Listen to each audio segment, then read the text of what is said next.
Hello there. Namaste. Much love and light. Blessings. Always try to find time during your schedule. Always a time. You know, with all due respect, the whole 9 a.m. to 5 p.m. American way of life. And it's not just American. I guess at this point it's a metaphor. Just that job view way of life. You're never going to get enlightened, with all due respect. They trap you. It's not your fault. They trap you in this schedule. If you think about it, from school to work to from 4 years old to 5, you think about it, it's all about conforming. It's all about getting used to a certain schedule. You know, it's always good to get out of that little box and just go find yourself in nature, you know? Like I mentioned, a lot of things I do is meditation, training. So let's go do that in a bit. But there's actually deer here, a lot of animals, a lot of creatures. Thankfully, not much things carnivorous per se, a lot of omnivorous. Not many carnivores, but if there was, thankfully, I brought the right gadgets and tools. I know how to defend myself. Honestly, though, with animals, you just gotta know how to talk with them, though. You know, even humans. You know, so thankfully, it never really comes to that, you know? But the main part of life is to break out of that cycle. Break out of your matrix. Break out of it, you know? So, you know, yoga is misunderstood. Meditation's misunderstood, you know? They think, oh, you just sit there and you're supposed to be an expert automatically if no thoughts. No, there's going to be a bunch of thoughts. You let it come. And you find a way to not chase those thoughts. Say you're at a traffic stop. You see all these nice cars, Lamborghinis, whatever your type is. You know, nice Jeeps, if you're into travel types, you know, whatever. And you see these nice cars, you get distracted. You keep on looking at them. These are thoughts in this same process, you know? And the trick is you notice them, but you're not captivated by it. That's the thing. Just like meditation, they're vehicles in this metaphor. But you don't get distracted by it, you know? So, there's little loopholes as well to break out of it. Good loophole, working out. Go for a jog, you know? Bask in that radiance of luminosity. You can always just break off from your regular schedule. Always, it's a lie, with all due respect. I have to take care of my family. I have to be here. I have to go to work. I have to do, no, with all due respect, you don't. Do it responsibly, of course. Save up money. Make a plan. But no, you always are free. Trust me, you're always free to do whatever you want.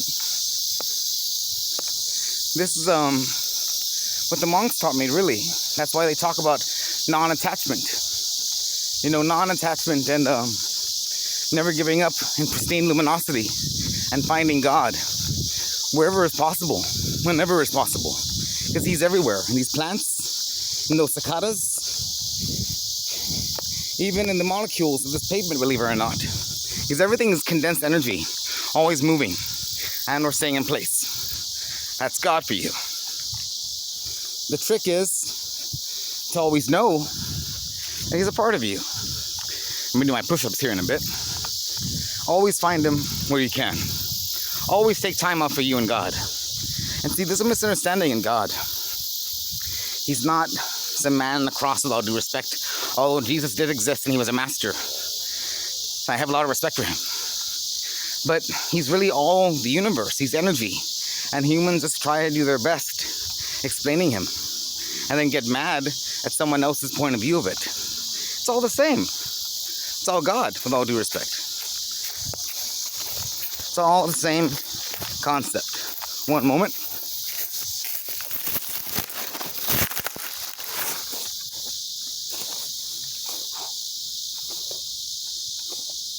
So, the objective is to always find time out of your day. Always. 30 minutes. 20. An hour if you can.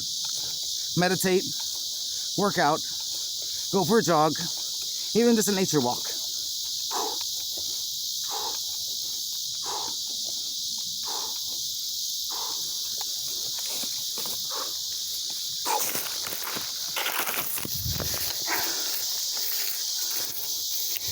So, like I was saying, my meditation and yoga. The West has this misunderstanding that yoga is about all this weird poses, and it's actually not. You have to be flexible.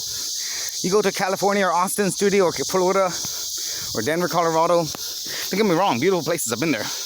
Very spiritual. But why do I bring these up? Because a lot of times in America and Europe, been there too, beautiful place. No place like Paris, really. Few cities compare, some do. Point being, always break out of your matrix. No, yoga is a way of life. Meditation is a way of life. Martial arts is part of this, really. That's why you see true monks, unattached, practicing martial arts. True ones. And unattached from anything. Can you have items? Yes. Can you have relationships? Yes. This is a misunderstanding in TV and movies, actually, by the way. The point is to not get attached to the point that's all you need. That's easy to happen, you know? All you need is yourself and your connection to God. And amazing things will happen. You know, I've touched up on celibacy before, to be celibate. For the average American, I always recommend celibacy. It's like a drug, by the way. Sex is a drug, like alcohol, by the way. You can do it right, though. Just go on sabbaticals and breaks with your partner. You know, have 3 weeks of celibacy. 3 weeks, no sex. And then make a special date in the full moon. See? I just made it very spiritual already. And then that way it's much more romantic, much more beautiful for you and your partner. You know, every full moon. So you're not wasting it every day, every time. Because you're wasting your life force, as I've mentioned before. You know, now, I'm a little bit old school. I believe in no sex at all. But I'm fair. I get it. I told you I found a way to bring these ways to the typical American. To have these monk-like promises and oaths, but still bend it. You can still have a job. You can still have a family. You can still have family and friends. But here's the thing. So many times we lock ourselves with that low life you have to help. Oh, I have to help her. Oh, I have to help him. Oh, I have to fix him. No, you don't. With all due respect, detach yourself and block. Honestly, it's a lock. It's an illusion. Whoever you down yourself for, whoever you're lowering your vibration for, with all due respect, you're going to become part of that. No matter how strong you are, you're going to become part of that. And it latches onto you like a spiritual leech, so to speak. Just remember this, my brothers and sisters, yo. It latches onto you. Whether they know it or not, it's not their fault. But you have to let go. That's what we mean in the monasteries of Ningapa. And the karma yagu. There's different monk lineages you have to understand. So, back to what I was saying. True yoga meditation is sitting, eyes open, by the way. Eyes open. It's another myth that you close your eyes. No. True yoga is with eyes open. Look at this, for example. Blue sky. This is what I meant about sky gazing. Okay? You sky gaze. You look into the blue sky. Eyes open. You can blink and let those thoughts pass. Don't chase them like vehicles. And sooner or later, in a few minutes actually, you'll start seeing what's called thigle. Fireflies, little balls of light, swinging, swirling around in blue sky. What is this amazing procedure? It's God, it's energy, it's awareness. You do this long enough, it coalesces into beautiful patterns and beautiful visionary experiences. Why? Because awareness is everywhere and you're taking time out of your day to truly be aware of what's around you. That's meditation. Just sitting, eyes open, in a dark room, silently, this Indian position, cross-legged, the lotus pose, and or standing up or sitting on a chair even. You can. Nothing wrong with that.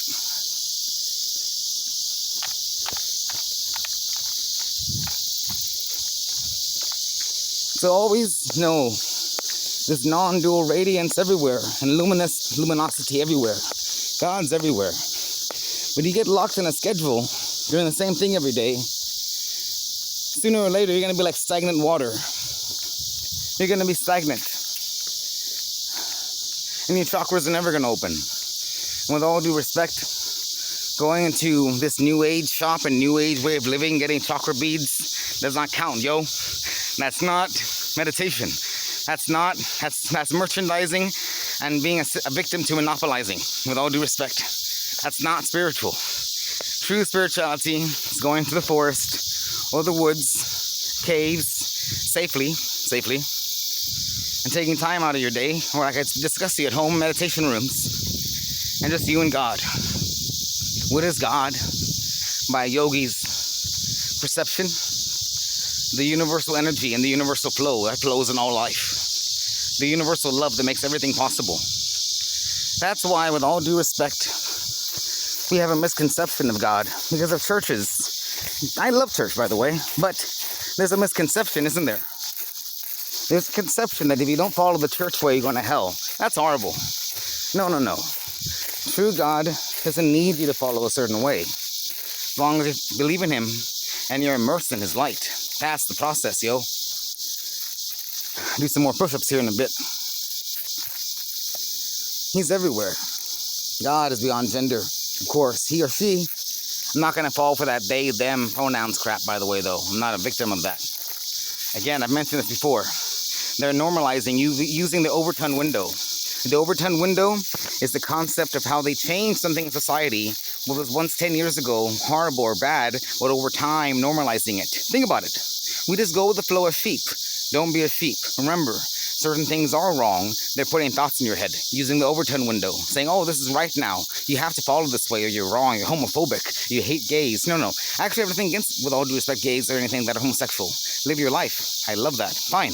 But it's turned into a policy now, of be this way or you hate it, and be this way or you're homophobic, and we're going to change your kid's sex. And they have puberty blockers now. They have puberty blockers now. That's ridiculous and evil. And all this does partake to what I believe in, by the way. This does believe in my ministry. I call myself Ray Michael Barrera Ministry for a reason. I believe in God in a very yogic, Tibetan, scientific way. Very similar to the Native Americans as well, too. I'm very native in the way I believe. I know He's everywhere. Actually, true Tibetan monks aren't that different from Native Americans. I've been to Native Americans before, too. They're beautiful people. Very similar. Just not as much meditation, but in their own way, they have their own rituals.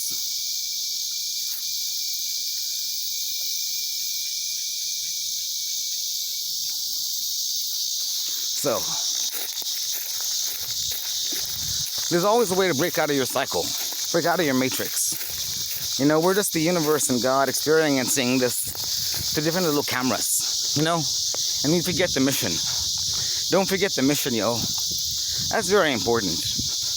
You forget the mission to help people, help others, to evolve, to expand, to unlock our true potential. Because right away, school locks us in that mindset of 8 to 3. Now it's already being out there. That school is just being used to conform us. So I believe in education, yes. But they're not teaching the proper things. They're teaching you to conform. And then by the time you're 20, you're already used to working 8 to 5 because of school, and you're never going to truly break out of the matrix. You're locked in. You're fully locked in. Why do you think in monasteries they say give up everything? It's a metaphor for get out of your matrix, break out of your cycle. That's why. Time for more push-ups for me.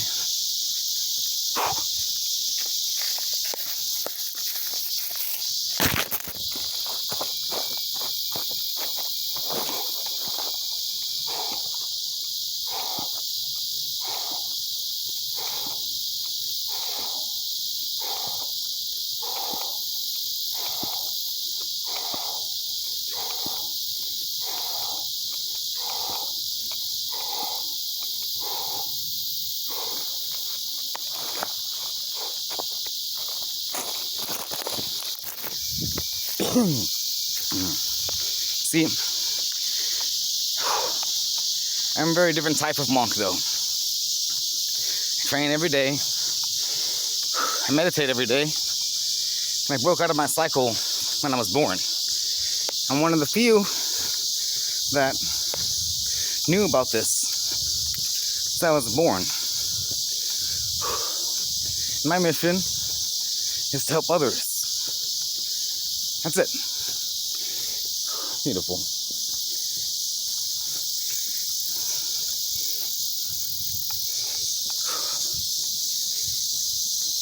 And to prepare for what's coming.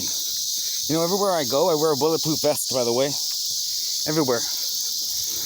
I'm always ready. I told you, I did military training. So I'm used to this. Once upon a time, I'm physically 32 now. You have to understand. I've had some time. I'm still physically young. But spiritually, it's another level. Much older than 32. That's one way to put it. I remember my past lives. And once you retain good karma and retain your prophecies and your missions, you get to retain your energy and your memories. I truly believe is always a way to break out of your cycle. Remember, your cycle can be sometimes your worst enemy. You know, if you have a job that you love, great. But if you're stuck in a dead-end job, with all due respect, a cashier, McDonald's, you get the concept, construction worker, these aren't really going to help you in the long run, are they? You just work and you get that money, and the grind, so to speak. The grind's not going to help you find closer to God, you know? You know, there's this story I know. This hard-working businessman works hard every day. All he cares about is business, making money. That's his life. 9 to 5. Sometimes 7 to 10. 7 a.m. to 10 p.m. Always working. Working hard. He's a businessman. Works hard. That's all he knows.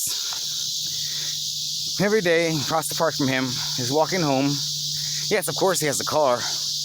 Nice Lamborghini or something like that. But sometimes he'll take the nice route home, I guess. And he'll see this monk in the park meditating.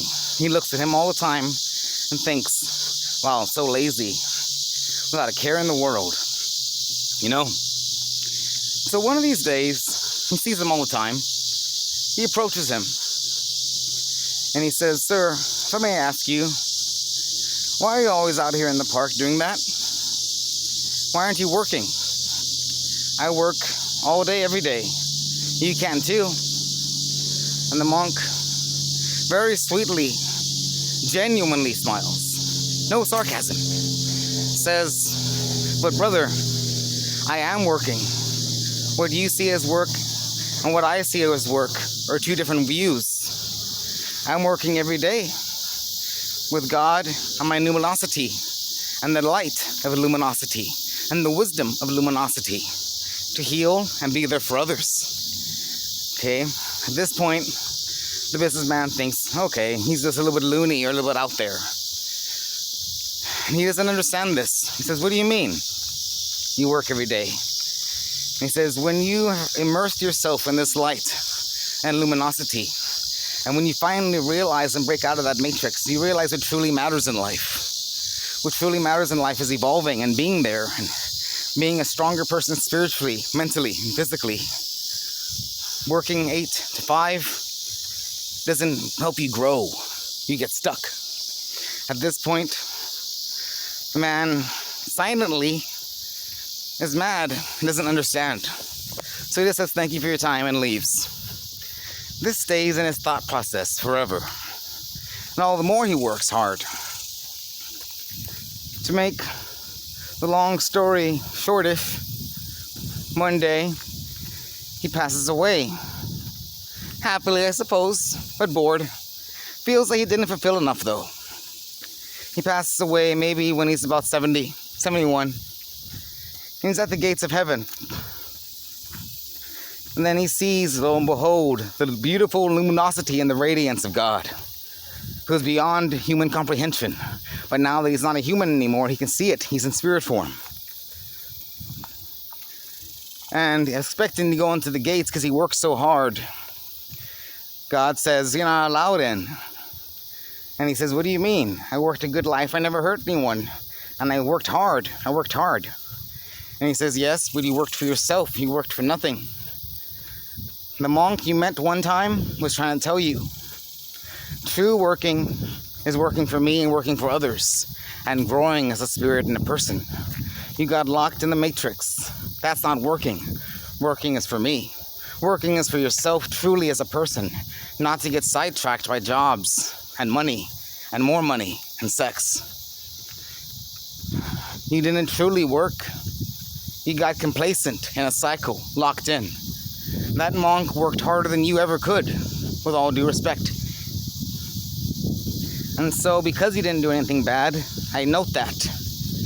And I'm going to give you a chance to be reborn again in another fortunate child's body, so you can learn this lesson all over again. And so he's reincarnated into another child's body. Fortunately, he didn't go to hell because he didn't do anything bad. He was considered neutral. But now in this child's body, though he doesn't remember why, his memory erased, so to speak.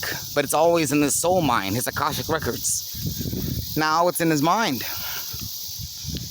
Now I know what true work is. Now I'm going to meditate and pray and be locked in with God to help others. Because that money didn't do anything. You know, money is an illusion.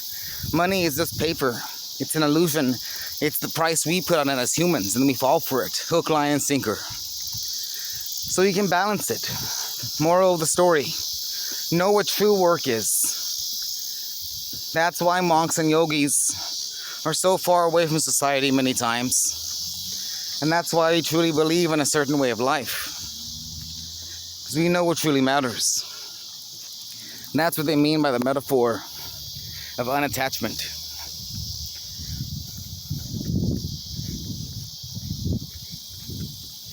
Some more push-ups in a bit. Yeah.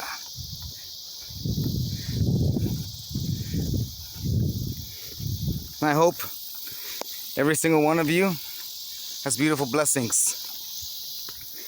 I wish nothing but good karma and respect and love to each one of you. Remember, we're in dark, amazing times coming. Don't get sidetracked in your own little fishbowl of life, with all due respect. Study, research what's happening. Watch true news and realize a lot of these things are distractions. We're in a big time approaching, you know? Big time. Know that. That's why I'm always ready. Always. With God and love and light to my side.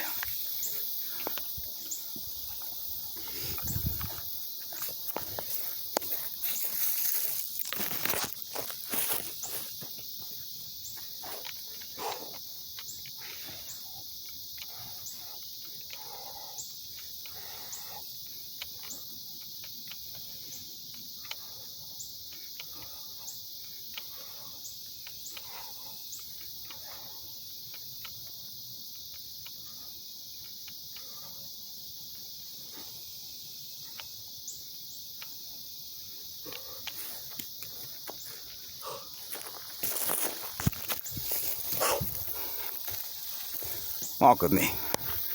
Talk with me. Experience your thoughts and your wounds dissipating, going away. No, you always have a choice. You're not locked into anything. This is confirming that, please. You're never locked in one way of life. That's the illusion. That's what they want you to think, brothers and sisters. So you can't reach your full potential.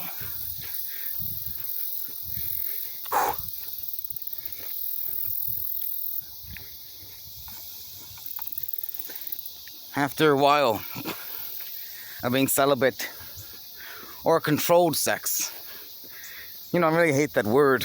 How about just conjoining, shall I say? Controlled conjoining with your partner, hoping it's a positive one, or else that defeats the purpose, honestly. If it's a purposeful one, or your wife, or your husband, boyfriend, girlfriend, good. Like I said, how about every full moon? So you process that energy to heal others. A lost secret to the West. You can't heal others unless you're using your sexual energy and redirecting that energy upwards through your spine, out through your heart chakra, out through your third eye chakra, out through the chakras in your hands. And yes, there's hands. There's chakras in your hands. Technically, there's hundreds of chakras that they don't speak of. But the main ones are the ones up your spine. That's true.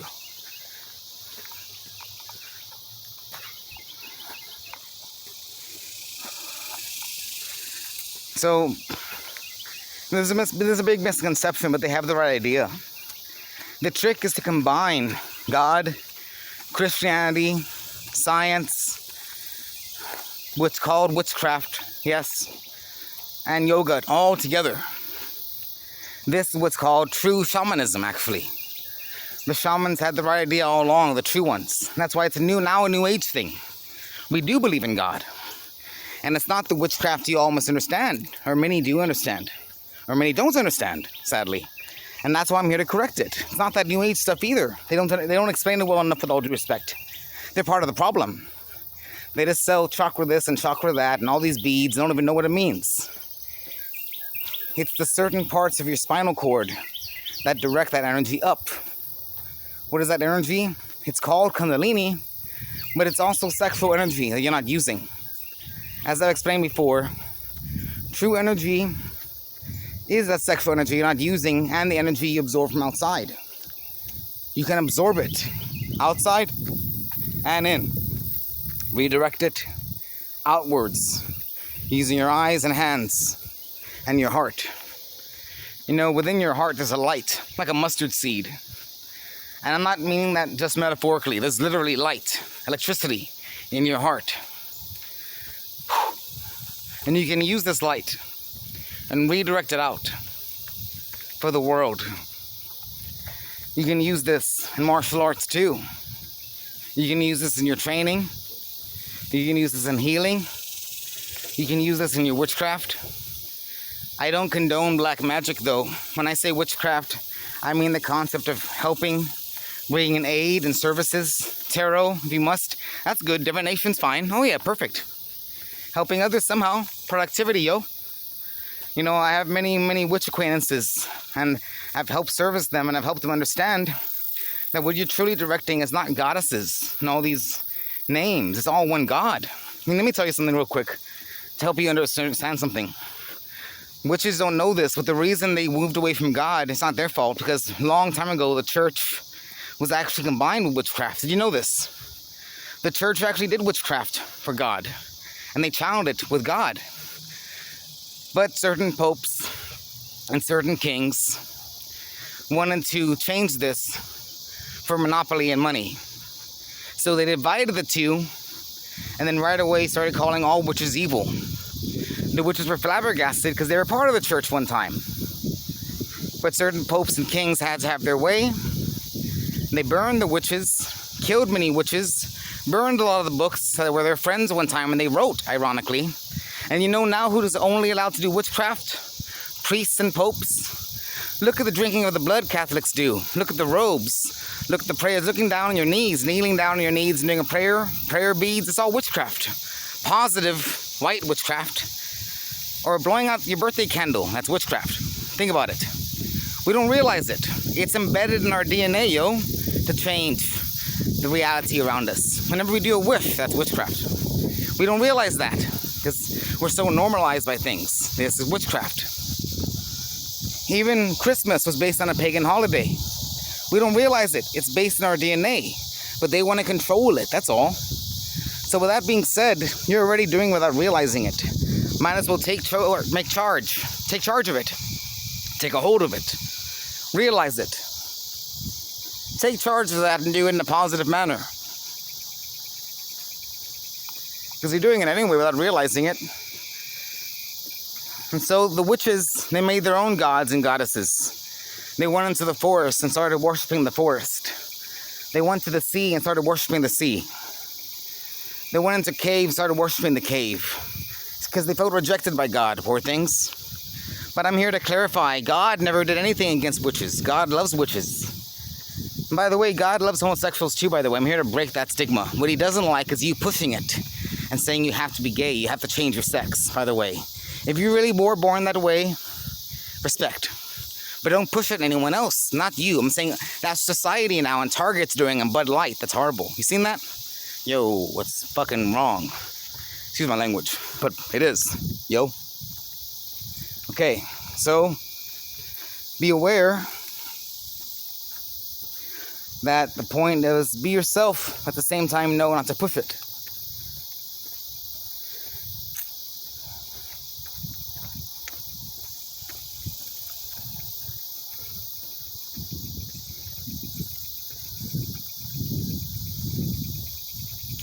Non-dual radiance and luminosity abounds everywhere. Good karma is everywhere. Always help. Always be there for others. But at the same time, know your limit. And I'm fair, don't help lowlifes. Why do I say this so strongly? Because you'll know a lowlife when you see one with all due respect. The ones that don't want to help themselves and just hurting others. No, that's where you draw the line though. I'm saying productive people or the true homeless person that had a true trauma story and just wanted to get their life together. You know the difference when you feel it. When you have that feeling, you know.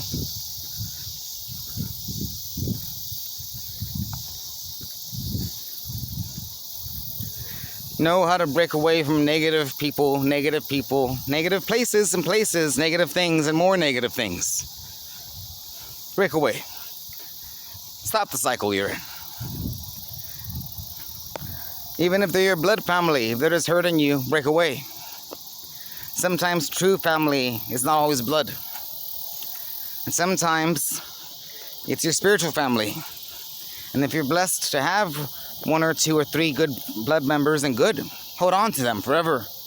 But know not to break into that habit. That's all I mean. There's a difference. You know, there's a concept of a gangster born into a gangster community. His brothers are gangsters. His parents were gangsters. His uncle was in prison. He looks up to him. So all he knows is being a gangster. So to him, that's normal. He doesn't realize he's locked himself in a prison. And all he can do is think the gangster life and sell dime bags. But he doesn't realize all he has to do is just get some money the regular way, save up, and move to a different state. That's it. And start a brand new life. It's that easy. It actually is that easy, by the way. It's all in your mind. It actually is that easy, honestly.